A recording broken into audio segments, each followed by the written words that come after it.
Guys, gusto mo ba ma-delete ang inyong dating Facebook na na-hack na hindi nyo na magamit, hindi ka na makapag-login at nakalimutan mo na ang iyong password? Guys, kaya hindi ka ma-monetize kasi ang dami mong pangalan sa Facebook. Or yung dati mong account sa Facebook na hindi mo dinelete na katulad nitong sa akin. Guys, itong sa akin, na hack ito. Hindi ko na ma-open pa.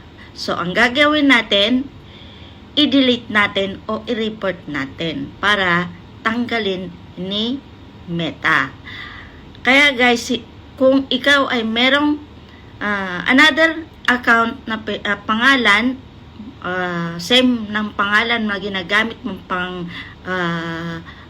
Facebook, pang Reels, o kung content creator ka man, hindi ka ma-monetize kasi yung pangalan mo double. So, hindi alam ni Meta kung alin yung i-monetize niya. So, guys, i-delete mo yan.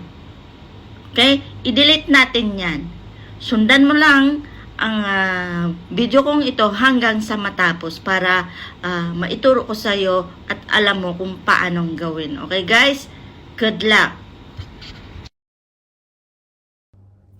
Ito guys, punta na tayo dito sa ating Facebook. I-tap natin yung circle.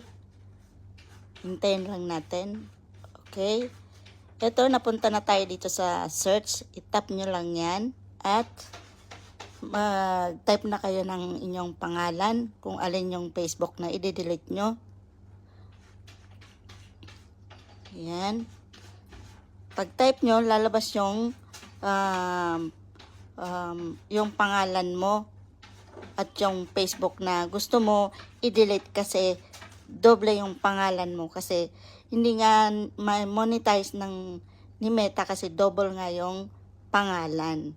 So, i-delete natin yung old Facebook ko para malaman nyo at makita nyo kung paano. Okay guys, yun. Lumabas na ito sa baba. I-tap lang natin yan.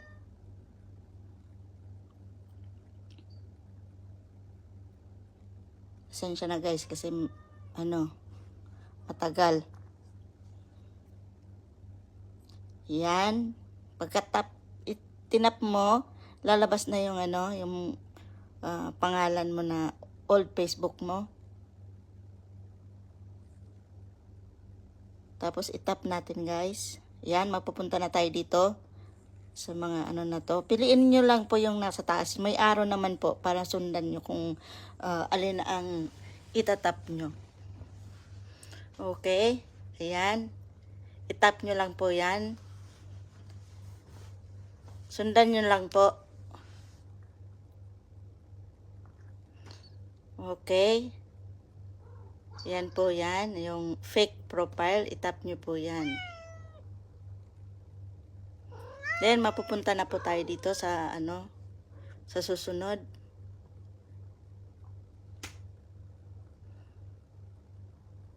Sundan nyo lang po guys. Mabagal nga lang ito paggawa ko para masundan ninyo. Okay guys, tapos i-submit nyo lang guys. Ganun lang kadali para ma-delete nyo.